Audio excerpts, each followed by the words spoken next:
Hello and welcome back. We're up to the W's now in the alternative indie section of my CD collection, and I'll start off with the band, the Walkmen. And this album, Bows and Arrows, is probably the one to get. I've got 3 albums, so I'd recommend getting, or at least checking out the Walkmen and seeing if you like them. So they are sort of a garage rock or garage band sound. So yeah, there's distortion. It's pretty rough and ready. It is kind of lo-fi, but I really like the sound of it. I like its voice. It's very strained. There's a track called The Rat that is worth checking out. I love the lyrics on that track. But the whole album's very good. There's some really nice songs towards the end, like New Year's Eve is a great track. So yeah, check out the Walkmen, and Bows and Arrows is this album in particular. They're a New York band, and they've got quite a sort of grungy sound from New York. I shouldn't say grunge because that is a particular genre, of course. But yeah, they're definitely got that garage rock sound. And then I got another one, and I like this one as well. Everyone Who Pretended to Like Me Is Gone. With these kids smoking on the cover. So this is the Walkmen again. So like I was suggesting, when I have 3 or more albums, it's worth investigating, or at least I obviously like them enough to have committed to buying 3 albums. And yeah, this is similar to Bows and Arrows. They've definitely got a sound. You'll either like it or you won't. And finally, there's You and Me. And I think there's probably a few more ballads on this one. So yeah, they do sort of calm it down, wind it down for some tracks. But a lot of it is just rocking out, and a lot of distortion and pedal work, and a really, interesting voice. I think I've really taken to his voice. I guess they came out around the same time as the Strokes, and they didn't get the same kind of attention. They sort of were, underrated, underappreciated. So I got into them a bit late, and I never did get into the Strokes, but I definitely would recommend investigating the Walkmen if you never paid them much mind. They kind of got crowded out by that particular sound that the Strokes sort of cornered at the time, and I guess the Datsuns as well, that garage band sound. Now next I'll jump into a band that I would imagine everybody knows. I haven't got these in order, in terms of date order, but I've got 3 albums by the White Stripes. So this is Elephant. This has the track Seven Nation Army on it, which is probably one of their biggest tracks. I've seen them live a couple of times. One was at a small venue. There was certainly a mosh pit that I was in for a while. So, they do rock out. And when they played a stadium at a festival, they really owned it. But what I liked about it, and of course they started with Seven Nation Army, which had everyone hooked in, they did a lot of jamming. They did a lot of blues jams throughout the set, and I think they lost a few people. I appreciated it, but not that many people did. They thought, where are the hits? I mean, they had a few interspersed in there, but they clearly got into just playing and jamming, and for me that was a good thing, but for some they seemed to lose interest once they weren't playing the hits such as My Doorbell, which is on this album, which is Get Behind Me Satan. So again, the White Stripes, Get Behind Me Satan, is another really good track with lots of hits on it. So yeah, you could check both of those out. I think Elephant's probably the standout, but this one, I'm just trying to think where the other hits are in here. There are a few. I mean, you're either into the White Stripes or you're not. It's obviously Jack White who's really the driving force behind them, and he's gone on to do a lot of things. And there's a few of the earlier albums that I am interested in. I'm curious to listen to, but I haven't paid as much attention to them as their later work. And Icky Thump is the last album that I've got. And of course, Icky Thump did come out as a single, and You Don't Know What Love Is. I think they may have released that as well. I'm just having a look at the tracks. But this is interesting. I mean, this has got a sense of storytelling.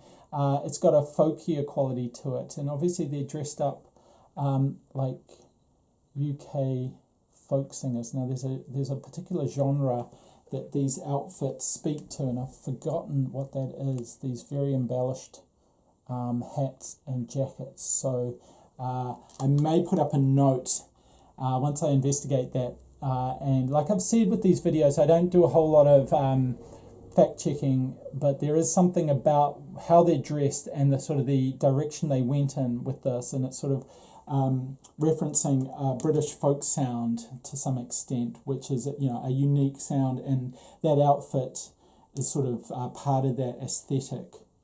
Now, finally, we're going to get on to, maybe I should have done them first, because Ween comes before White Stripes with WEE alphabetically.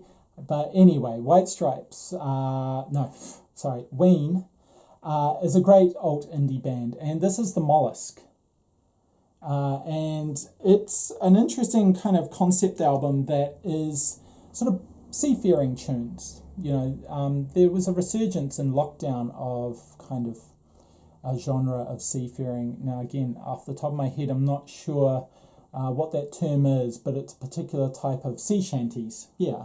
And they did this on this album in the late 90s, 1997. So, I mean, you know, sea shanties have been around for a very long time, but they did their own take on them.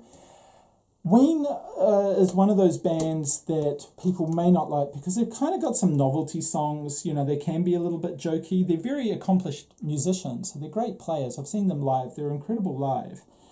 Chocolate and Cheese is another album. And this is a great album. This is an earlier album from 1994. But it's got some just weird, quirky songs. I mean, that they play amazingly, but the song lyrics and the song stylings often have this kind of jokey quality to them. So they'll move between things that are quite serious, quite earnest, and sometimes they're quite self-reflective songs, and they are autobiographical. But then they play it in such a way that you can't take it terribly seriously. And I think their big track way back in the day was Push the Little Daisies and Make 'Em Come Up. And that was on an album that I don't have.